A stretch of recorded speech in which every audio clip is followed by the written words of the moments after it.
Hey, you got time for a beer? I know I do. Welcome to my show. My name's Jake. It's not Thursday. I didn't put anything up on Thursday. I've been off work for the last 4 days because I was out in the woods, which did not do anything for my cell service. So nothing until today. You can find me on TubaJake_69 on Untapped YouTube, Twitter, and Instagram. Tell me your stories. I like to hear them. Don't forget to like, comment, and subscribe on all of this stuff so that more people can see. The beer I've got for you today is Bell's Third Coast Old Ale. It looks pretty good. American barley wine. It is heavy. 10.2% alcohol by volume. Lots and lots. Let's see, what else does this say about it? Third Coast Old Ale starts with a rich caramel base and finishes with a heavy hop bitterness. Sharply intense at first, it will age gracefully, adding complexity and subtlety to your cellar. Go ahead, test your patience. I bought a 6 of those, so should be pretty good. Let's get this guy opened up.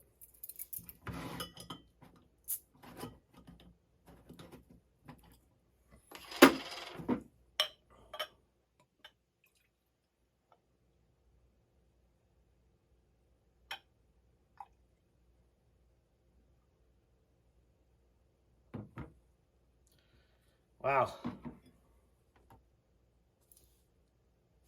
Got like nothing for head on this guy, which isn't terribly surprising because a lot of heavy ales, especially, are ones that end up without that. They tend to be low carbonation. I can smell it. It smells heavy. What's it supposed to be? It's supposed to be heavy and caramely and hop forward. Let's see how this actually is.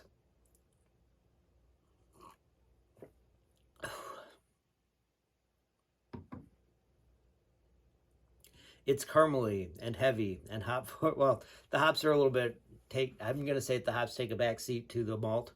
The malt is heavy. There's a lot of it there. It is dark. If this were half the ABV, I'd like it a ton. This isn't bad though. I do like this. It tastes good. I've made beers that taste like this. Usually the ones that I made though were a little bit more fruit flavored because I like that. Add in like orange or blueberry into the flavoring into the 5-gallon bucket, which I don't know if it really did anything. I guess it did sort of leave a little bit of an aftertaste, but once you get up with this much malt in there, there's not a whole lot. It actually tastes like there might be honey in this.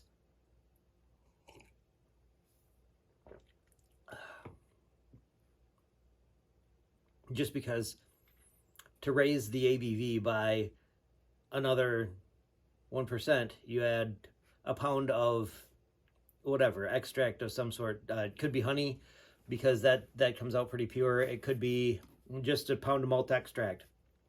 Gives you an extra percent of ABV in a 5-gallon bucket.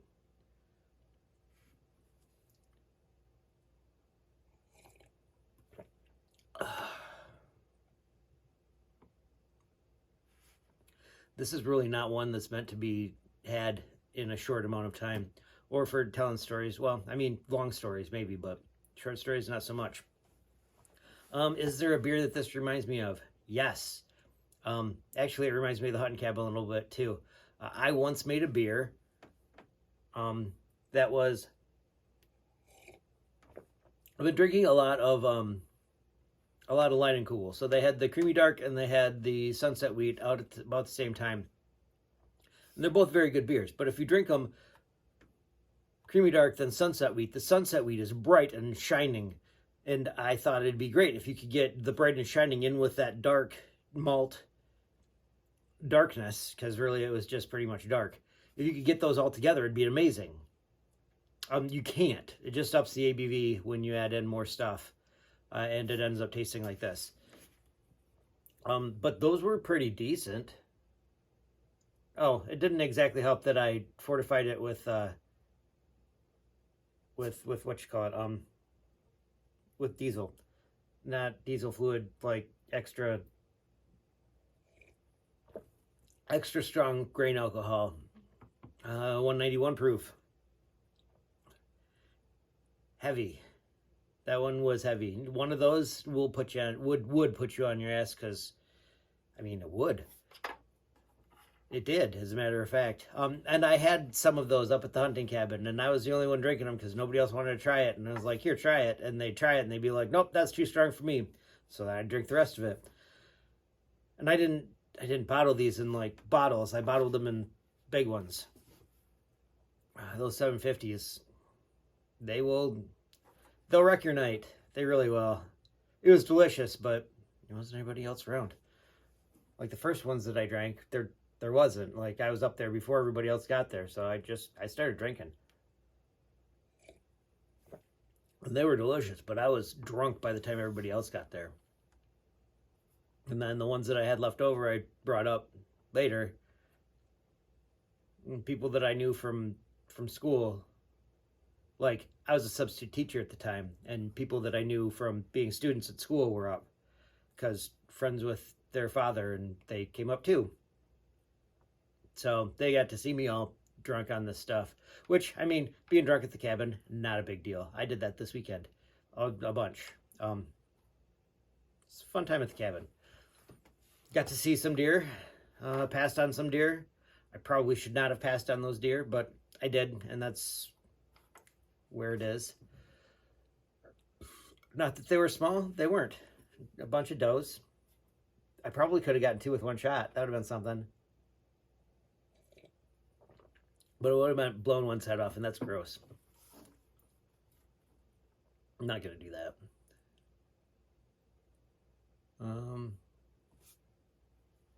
Any other beers that this reminds me of? I don't know. I don't think so.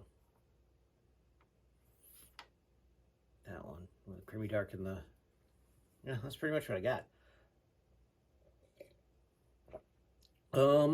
What else went on this weekend? I went to a wedding on November 17th, whatever Saturday was. It was weird.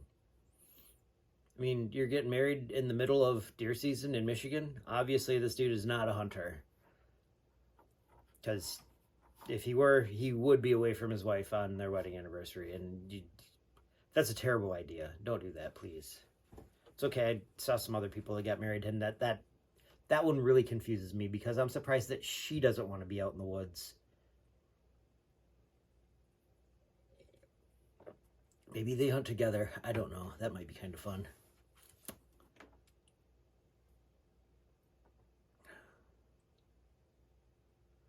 Does this remind me of any other stories? The Third Coast Ale. The regular one of these is pretty decent. I like drinking that one, I think. If I'm remembering that one right, Third Coast Ale. Maybe I'm thinking of the Expedition Stout. No, it's definitely a Third Coast Ale. You got a picture of the Great Lakes on it. I think mostly Lake Superior, which is cool.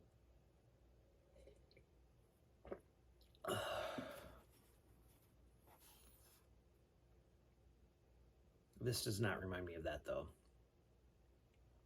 It's kicking my butt, and I can tell. This is strong.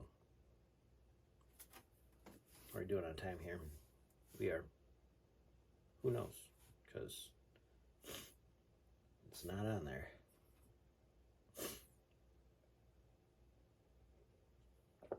So it was super cold this weekend, too. So that was awesome. My toes only froze a little bit. Somebody gave me some toe warmers. Those things, the chemical ones, they work really well. I bought a nice new electronic hand warmer, and I used it for like a half an hour. And then after that, it just decided that it was done. Like, no, this is stupid. I'm not getting up warm enough for what you're making me do. I am done. And it just would turn off. It wouldn't get warm, just boop, done. No, thank you. I thought it was kind of dumb. It says it lasts 6 hours, and it lasted 2, maybe, tops. So I was like, oh, maybe it just turned off. And then I tried to turn it back on, and nothing doing.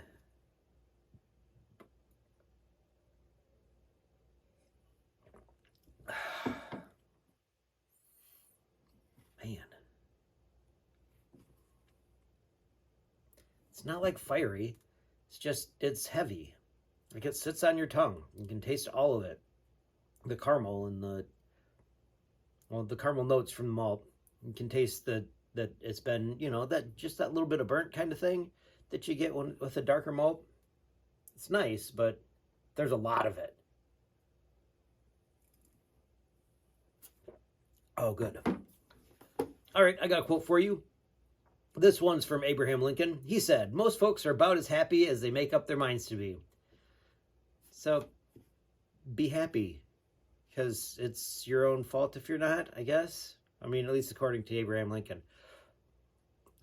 Sometimes you want to be sad, though, too. So be sad if you need to be. All right, anyway, you can find me at tubajake_69 on Untapped YouTube, Twitter, and Instagram.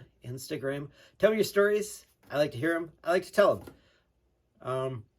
Don't forget to like, comment, subscribe on all the things so that you can, so that more people get to see, because the more people that are watching it, the more people see it.